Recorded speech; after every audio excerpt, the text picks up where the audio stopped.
पाप पुण्य संसार में है कर्मों के भोग। सुख दुख पाना जीव का मात्र नहीं संयोग। हर किसी के कर्म का दाता रखे हिसाब। देना होगा ईश को हर कर्म का जवाब। सोना चांदी धन सभी हैं जग में बेकार। सदकर्मों से जीव का होता सदा बेड़ा पार। जग में आया छोड़कर जब तू अपना धाम। धन कमाने में कर्म में भूल गया तू राम। हरे कृष्णा। प्रिय भक्तजनों, आप सभी को पापाकुंशा एकादशी की बहुत सारी शुभकामनाएं। पापाकुंशा एकादशी एकमात्र ऐसी एकादशी है जिसका व्रत करने से और कथा को सुनने से भक्तों के जन्म जन्मांतर के पापों को एक क्षण में नष्ट किया जा सकता है।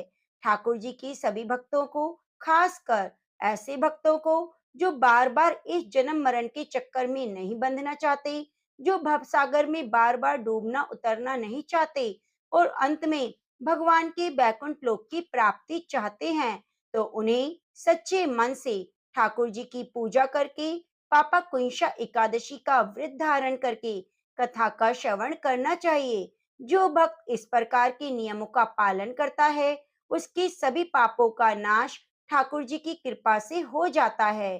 प्रिय भक्तजनों, इस कलयुग में हम सभी से छोटे बड़े पाप कर्म नित्य रूप से कभी न कभी होते रहते हैं और भविष्य में भी होंगे।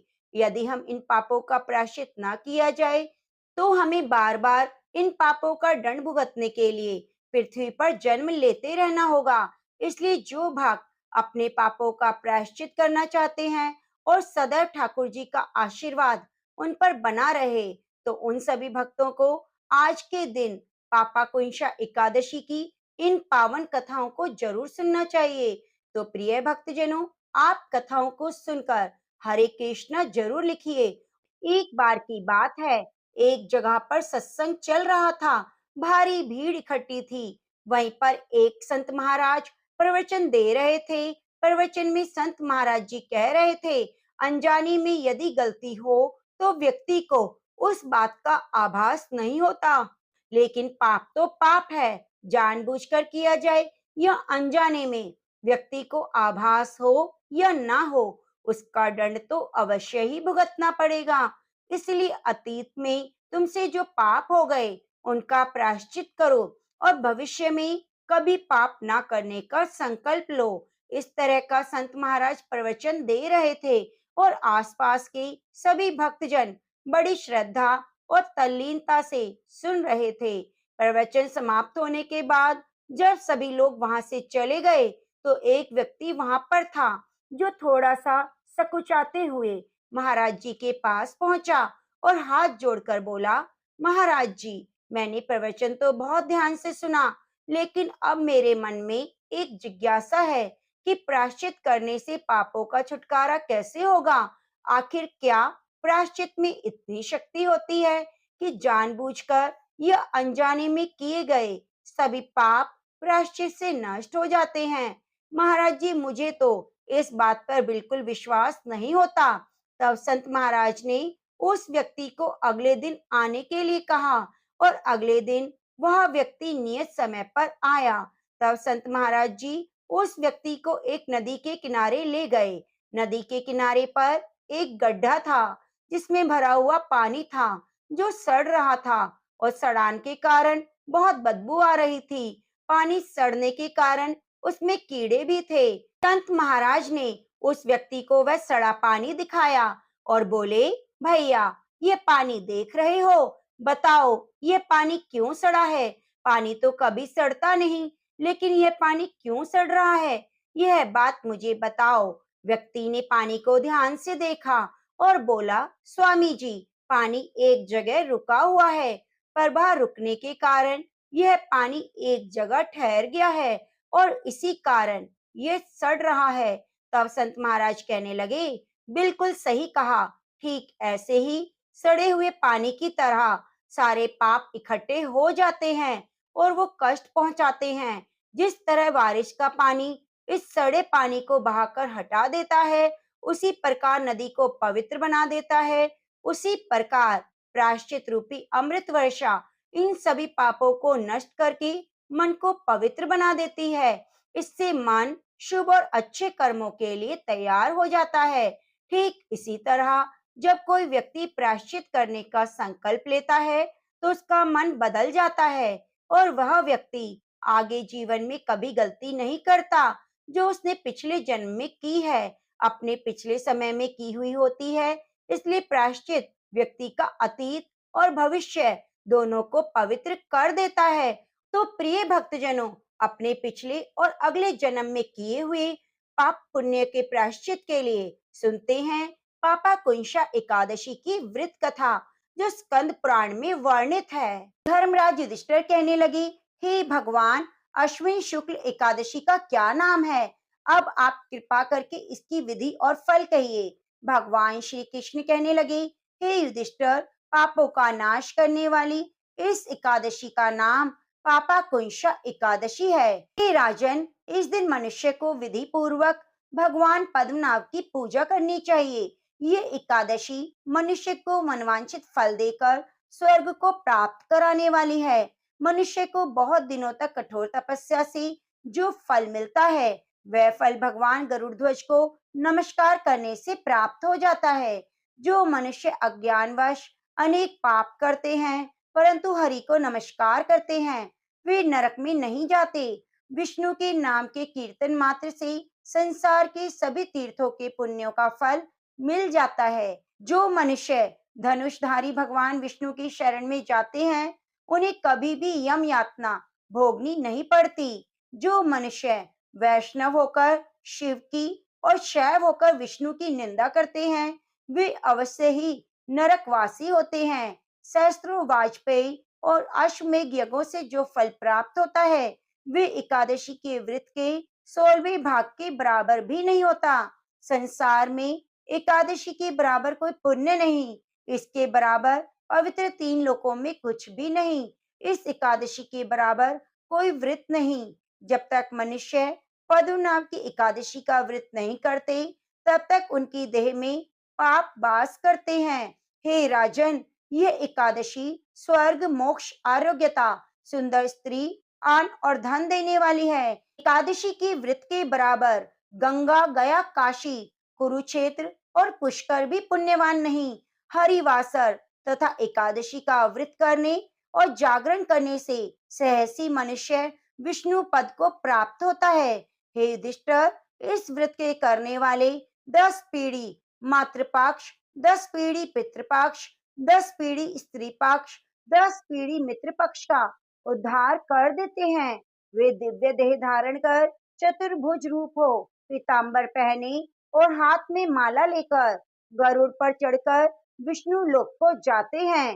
हे नरोत्तम, बाल्यावस्था, युवावस्था और वृद्धावस्था में इस व्रत को करने से पापी मनुष्य की दुर्गति को प्राप्त न होकर सद्गति को प्राप्त होता है।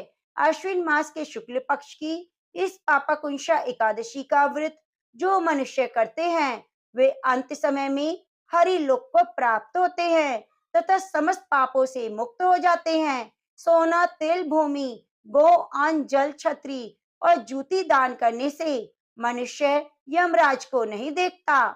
जो मनुष्य किसी प्रकार के पुण्य कर्म किए बिना जीवन के दिन व्यतीत करता है, वे लोहार की भाटी की तरह सांस लेता हुआ निर्जीव के समान ही है। निर्धन मनुष्य को भी अपनी शक्ति के अनुसार दान करना चाहिए तथा धन वालों को सरोवर, बाग, मकान आदि बनवाकर दान करना चाहिए। ऐसे मनुष्यों को यम का द्वार नहीं देखना पड़ता और संसार में दीर्घ आयु होकर कुलीन और रोग रहित रहते हैं।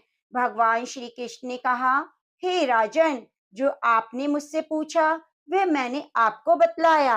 अब आप क्या सुनना चाहते हैं? तो युधिष्ठिर बोलते हैं, हे प्रभु, मुझे आप इसकी कथा को सुनाइए। किसने इस व्रत को सबसे पहले किया?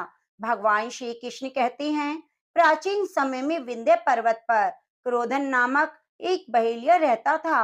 वह बड़ा क्रूर था। उसका सारा जीवन हिंसा, लूटपाट, मद्यपान और गलत संगति पाप कर्मों में बीता।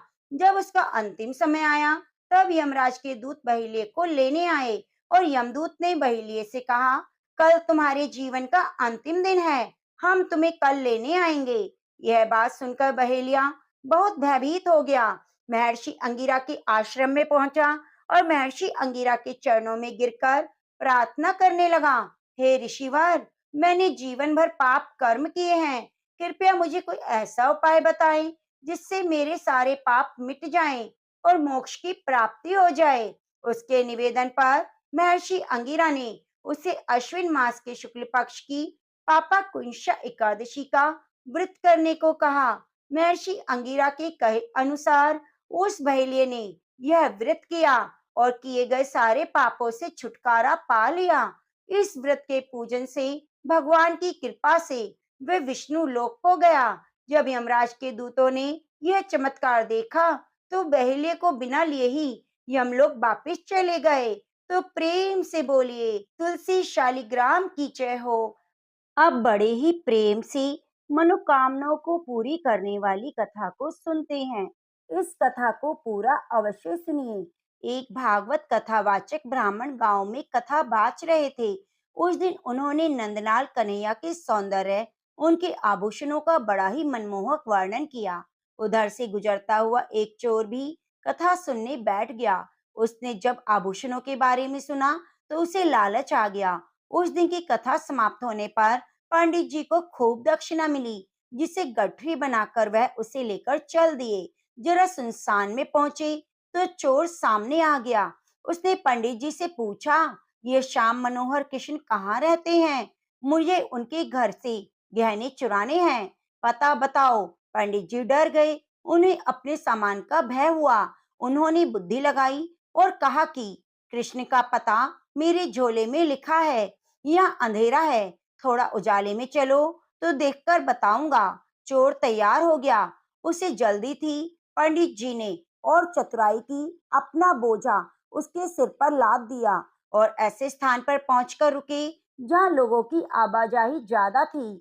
फिर उन्होंने थैले में से पोथी खोली, देखने का स्वांग करते रहे, विचार कर बोले, वृंदावन चले जाओ। मुझे जब कृष्ण जी मिले थे तो उन्होंने वृंदावन ही बताया था।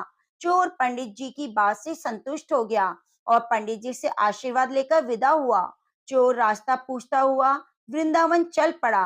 रास्ते में उसने बड़ी तकलीफें सही। जहां जहां भी कृष्ण जी के मंदिर थे उसमें दर्शन को गया।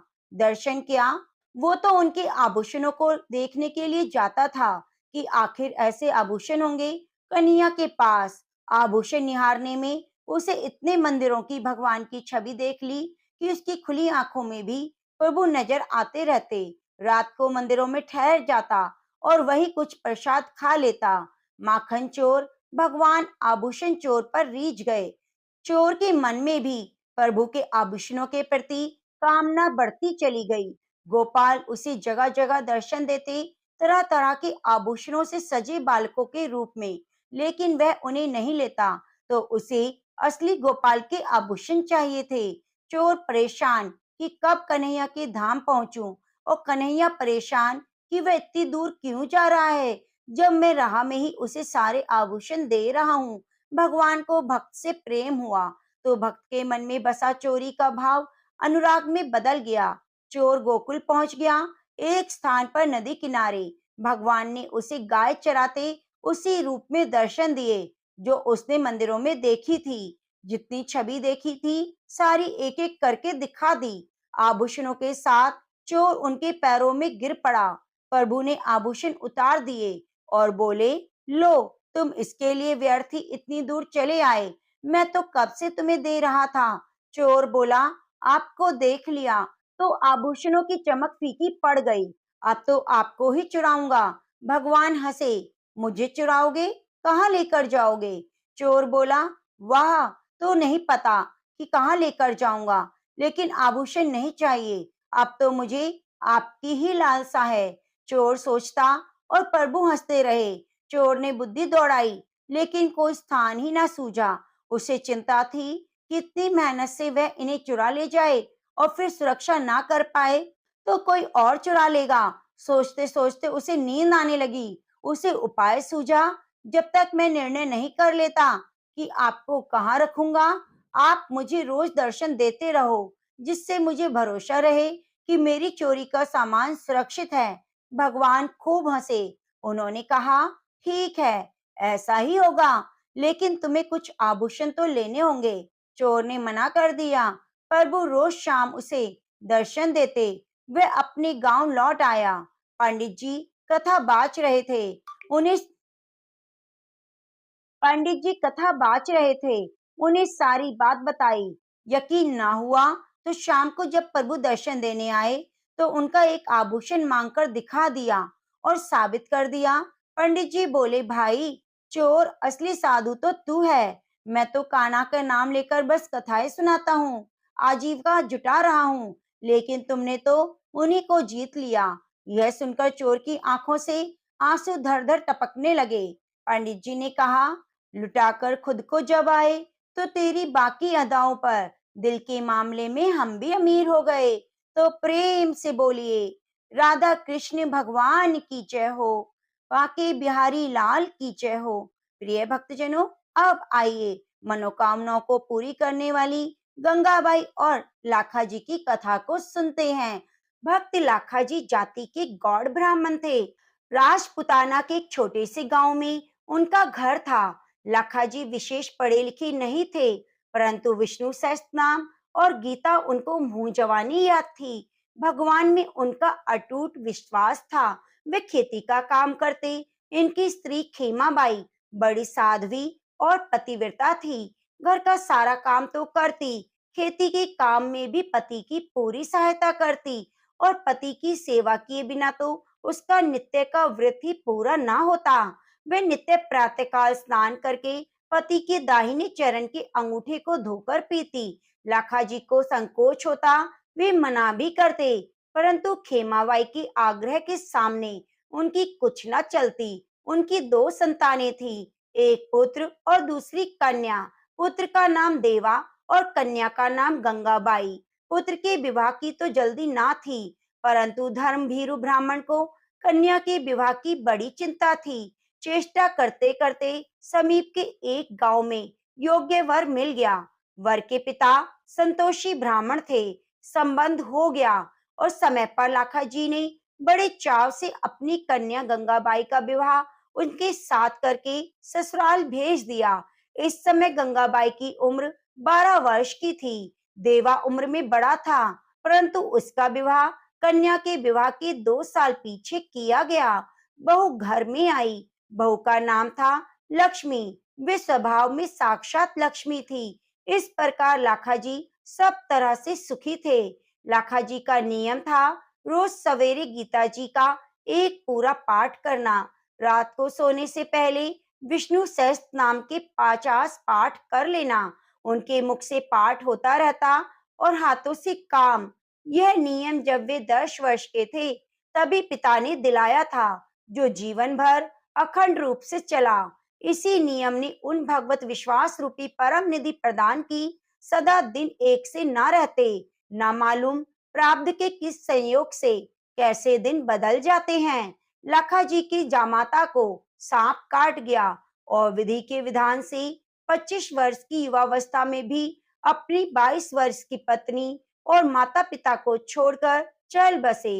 जब लाखा जी को यह समाचार मिला तो उन्होंने बड़े धीरज के साथ अपनी स्त्री खेमाबाई, पुत्र और पुत्र वधू को अपने पास बुलाकर कहा, देखो, संसार की दृष्टि से हम लोगों के लिए यह बड़े दुख की बात है। दुख इस बात का इतना नहीं है कि जवाई मर गए। जीवन मरण सब प्रारब्धहीन है, इन्हें कोई नहीं टाल सकता। दुख तो इस बात का है कि गंगाबाई का जीवन दुख रूप हो गया। यदि हम लोग अपने व्यवहार बर्ताव से गंगाबाई का दुख मिटा सके तो हमारा सारा दुख दूर हो जाए। उसके दुख दूर करने का उपाय यह है कि हम उसको यहाँ ले आएं। हम लोग स्वयं विषय भोगों का त्याग करके श्री भगवान की सेवा में लगाने का प्रयत्न करें। भोगों की प्राप्ति से दुखों का नाश नहीं होता, न भोगों के नाश में ही वस्तु दुख है। दुख के कारण तो हमारे मन के मनोरथ हैं। एक भी भोग ना रहे, अति आवश्यक चीजों का अभाव हो, परंतु मन यदि अभाव का अनुभव ना करके सदा संतुष्ट रहे, उसमें मनोरथ ना उठे, तो कोई भी दुख नहीं रहेगा। इसी प्रकार भोगों की प्रचुर प्राप्ति होने पर जब भी किसी वस्तु के अभाव का अनुभव होता है, तो उसको प्राप्त करने की कामना रहती है। तब तक दुख नहीं मिट सकते। यदि हम लोग चेष्टा करके गंगाबाई के मन में उसके पति के अभाव को भुला दें और उसकी सदा भगवान रूपी परम पति भगवान के चरणों में आसक्ति उत्पन्न कर दे, तो वह सुखी हो सकती है। यद्यपि इसके सारे संबंध इस शरीर को लेकर ही हैं, तथापि जब तक संबंध है, तब तक हम लोगों को परस्पर ऐसा बर्ताव करना चाहिए जिससे हमारे मन भोगों से हटकर भगवान में लगे और हमें परम कल्याण रूप श्री भगवान की प्राप्ति हो। हित करने वाले सच्चे माता पिता, पुत्र, भाई, स्त्री, स्वामी वही हैं जो अपनी संतान को, माता पिता को, भाई बहनों को, स्वामी को और पत्नी को अनंत कलेश रूप से जग जाल से छुड़ाकर अचिंत आनंद स्वरूप भगवान की पथ पर चढ़ा देते हैं। हम लोगों को भी यही चाहिए कि हम शोक छोड़कर नित्य शोक रूप संसार सागर से गंगाबाई को पार लगाने का प्रयत्न करें। लाखाजी की स्त्री, उनके पुत्र देवा और पुत्र बधू सभी का लाखाजी के वचनों पर पूरा विश्वास था। अतः लाखाजी के इन वचनों का उन पर बहुत प्रभाव पड़ा और उन्होंने कहा, अब गंगाबाई को आप यहाँ ले आइए। हम लोग आपकी आज्ञा अनुसार भोगों का त्याग करके उसी भगवान के मार्ग पर लगाएंगे। इससे हमारा, उसका, सभी का परम कल्याण होगा। लाखाजी समधी के घर गए। वहां दृश्य देखकर चकित रह गए। उन्होंने देखा गंगाबाई अपने सास ससुर को संसार की क्षणभंगुरता और मिथ्या संबंध का रहस्य समझाकर उन्हें सांत्वना दे रही है और वे उसकी बातें मानकर रोना छोड़कर भगवान के नाम का कीर्तन कर रहे हैं। अपनी पुत्री की यह स्थिति देखकर लाखाजी को दुख में सुख हो गया। उन्हें मानो जहर से अमृत मिल गया। वे समधी से मिले। उन्हें देखकर शोक सागर उमड़ा, परंतु गंगाबाई के उपदेशों की स्मृति आते ही तुरंत शांत हो गया। समधी ने लाखाजी से कहा, लाखाजी, आप धन्य हैं जो आपके घर ऐसे साध्वी कन्या उत्पन्न हुई। आप जानते हैं, युवा पुत्र की मृत्यु का शोक कितना भयानक होता है। स्त्री के लिए तो पति का वियोग सर्वथा असहनीय होता है, परंतु धन्य है आपकी पुत्री जिसने विवेक के द्वारा स्वयं तो पति वियोग का दुख सहा ही हम लोगों को भी ऐसा उपदेश दिया कि हमारा दारुण दुख, शोक दूर हो गया। हम समझ गए जगत के यह सारे संबंध आरोपित हैं। जैसे किसी खेल में अलग अलग स्वांग धरकर लोग आते हैं और अपना अपना खेल पूरा करके चले जाते हैं, वैसे ही संसार रूपी खेल में हम लोग आते हैं, संबंध जोड़ते हैं और खेल पूरा करके चले जाते हैं। यहाँ कोई किसी का पुत्र पिता नहीं, एकमात्र परमात्मा ही सबकी परमात्मा पिता हैं। हम सबको उनकी आराधना करनी चाहिए। आप आ गए हैं, अपनी साध्वी कन्या को अपने घर ले जाइए। हम दोनों स्त्री पुरुष पुष्कर जी जाकर भगवत भजन में अपना शेष जीवन बिताना चाहते हैं।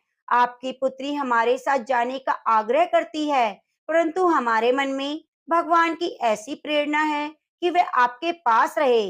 हाँ, इतना हम जरूर चाहते हैं कि ये सद्भावना से हमारा कल्याण करती रहे। आप जाइए, हम लोग बड़े कृतज्ञ हैं क्योंकि आपकी पुत्री नहीं, हमारी आंखें खोली हैं और हमें वैराग्य विवेक का परम धन देकर भगवान के चरणों की भक्ति प्रदान की है। लाखाजी समधी के वचन सुनकर अचरज में डूब गए और उन्हें विवेक वैराग्य इनके सामने फीका जान पड़ा। वे जमाता की मृत्यु के शोक को भूल गए और अपनी पुत्री और समधी समधन को जैसी स्थिति प्राप्त कराना चाहते थे, उससे भी कहीं अधिक उनकी ऊंची स्थिति देखकर उन्हें बड़ा आनंद हुआ। उन्होंने समधी समधन को हर्ष के साथ पुष्कर जी भेज दिया। उनके निर्वाह के लिए घर में जो कुछ भी था वे सब बेचकर नगद रुपए उन्हें दे दिए। गंगाबाई को साथ लेकर घर की ओर प्रस्थान किया। गंगाबाई से लाखाजी ने पूछा, बेटी, तेरी ऐसी अनोखी हालत देखकर मैं अचरज में डूब रहा हूँ। मैं तरह तरह के विचार करता आया था कि तुझे कैसे समझाकर धीरज बंधाऊंगा। परंतु तेरी स्थिति देखकर तो मैं चकित हो गया। बता बेटी, तुझे ऐसा ज्ञान कहाँ से मिला और कैसे प्राप्त हुआ?